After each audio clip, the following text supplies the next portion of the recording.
जय हिंद, नमस्कार। स्वागत है आपका एक महत्वपूर्ण वीडियो में और आज की प्रमुख सैनिक समाचार तथा रोजगार समाचार इस वीडियो के माध्यम से।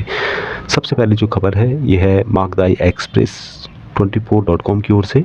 हरदा यानी कि मध्य प्रदेश में हरदा लोकेशन पड़ता है। जिला सैनिक कल्याण अधिकारी नर्मदापुरम ने बताया कि ऐसे पूर्व सैनिक जिनकी उम्र 85 या 90 वर्ष पूर्ण हो चुकी है उन्हें 15,000 रुपये तथा ऐसे पूर्व सैनिक जिनकी आयु 95 एवं 100 वर्ष पूर्ण हो चुकी है उन्हें संचालनालय सैनिक कल्याण भोपाल के माध्यम से 25,000 रुपये सम्मान निधि के रूप में आर्थिक सहायता का भुगतान किया जाएगा। उन्होंने बताया कि इस संबंध में अधिक जानकारी के लिए जिला सैनिक कल्याण कार्यालय में अथवा कार्यालय के दूरभाष नंबर जो कि यहाँ पे दिया गया है 07574254465 पर भी संपर्क कर किया जा सकता है। तो जो भी इस एज को क्रॉस कर चुके हैं या इसके अंदर हैं वहाँ संपर्क कर सकते हैं, जो नंबर यहाँ पे दिया गया है, और अपना जो भी उनका जो सम्मान निधि दी जा रही है उसको ले सकते हैं। दूसरी जो महत्वपूर्ण खबर है महाराष्ट्र से निकल के आ रही है और महाराष्ट्र के पूर्व सैनिकों के लिए यहाँ पर जो वहाँ के मुख्यमंत्री हैं शिंदे साहब उनके द्वारा घोषणाएं की गई है। यहाँ पे आप देख सकते हैं। हालांकि उन्होंने यहाँ पे कुछ और भी घोषणाएं की हैं, लेकिन जो मेन बात यहाँ पर पूर्व सैनिकों के लिए, जिसमें कि पूर्व सैनिकों के लिए बनेगा निगम और विश्राम गृह। महाराष्ट्र सरकार पूर्व सैनिकों के कल्याण के लिए निगम बनाएगी। इसके साथ ही नई मुंबई स्थित खारघर में एक विश्राम गृह और महानगर में संग्रहालय बनाया जाएगा। मुख्यमंत्री एकनाथ शिंदे ने समीक्षा बैठक में यह घोषणा की।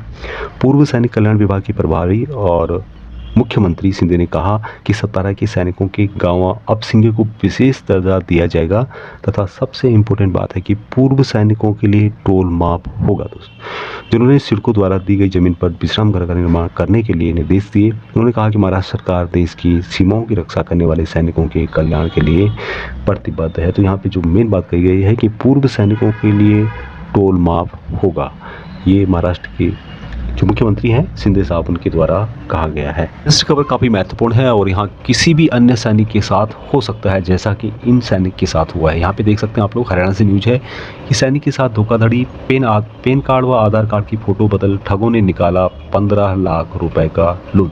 दरअसल जो सैनिक हैं असम राइफल्स में है और इनका 2020 में पर्स गुम हो गया था और उस पर्स में इनका आधार कार्ड, पेन कार्ड, पत्नी का आधार कार्ड, पेन कार्ड था और ठगों ने जो उनका आधार कार्ड में और पेन कार्ड में जो फ़ोटो था उसको बदल करके 15 लाख रुपए का लोन 2 बैंकों से ले लिया। और उन्हें जानकारी मिली जब वहाँ ITR भर रहे थे तो तब उन्हें स्कोरबोर्ड पर पता लगा कि उनके नाम पर 15 लाख रुपए का लोन लिया गया है। राकेश रोशन सैनी ने पुलिस अधीक्षक को शिकायत दी कि 7 जुलाई को उसे ITR भरते समय सिविल स्कोर पर 2 लोन की सूचना मिली थी। 27 नवंबर 2020 को उसका पर्स गुम हो गया था जिसमें कि उसका और उसकी पत्नी का पेन और आधार कार्ड व नगदी व अन्य सामान था।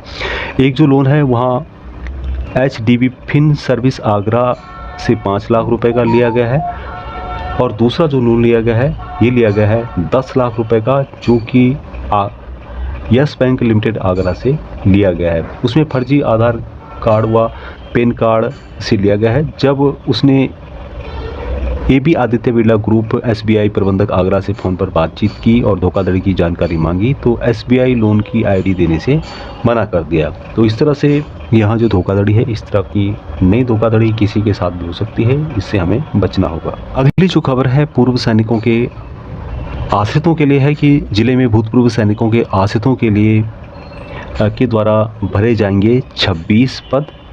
और यहाँ जो खबर है हिमाचल प्रदेश से है कि प्रारंभिक शिक्षा विभाग के उप निदेशक कार्यालय में 1 से 3 अगस्त तक होगी काउंसलिंग। 16 पद शास्त्री व 10 पद भाषा अध्यापक होंगे भरे जाएंगे। जिले में भूतपूर्व सैनिकों के आश्रितों के लिए आरक्षित 26 पद भरे जाएंगे। इसमें शास्त्री के 16 व भाषा अध्यापकों के 10 पद भरे जाएंगे। प्रारंभिक शिक्षा विभाग सिरमौर के उप निदेशक राजीव ठाकुर ने बताया कि इन पदों के लिए उप निदेशक कार्यालय नाहन में 1 से 3 अगस्त तक काउंसलिंग होगी।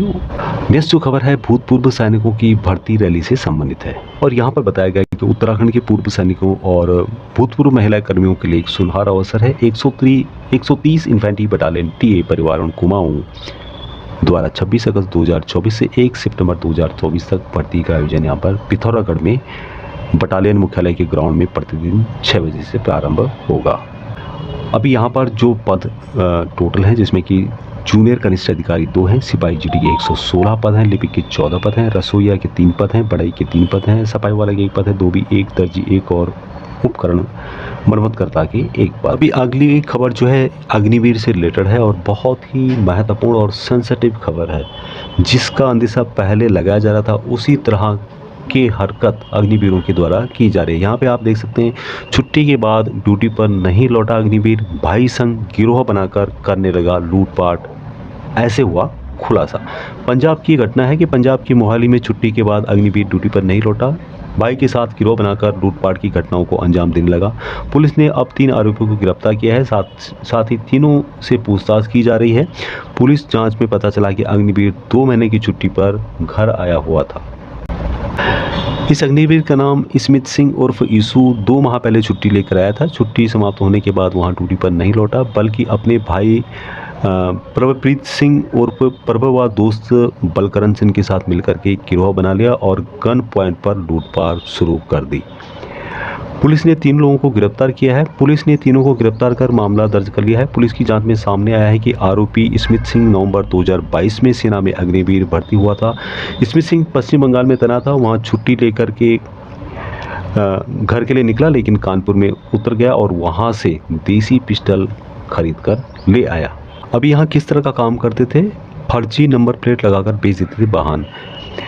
यहाँ के जो एसएसपी उन्होंने बताया है कि CIA खरड़ को सूचना मिली कि स्मिथ प्रभप्रीत व बलकरण वाहन चोरी व लूटपाट की वारदातें करते हैं और फिर चोरी के वाहनों पर फर्जी नेम प्लेट लगा करके बेच देते हैं। 20 जुलाई की देर रात आरोपियों ने ऐप से टैक्सी बुक की और उसमें सवार हो गए।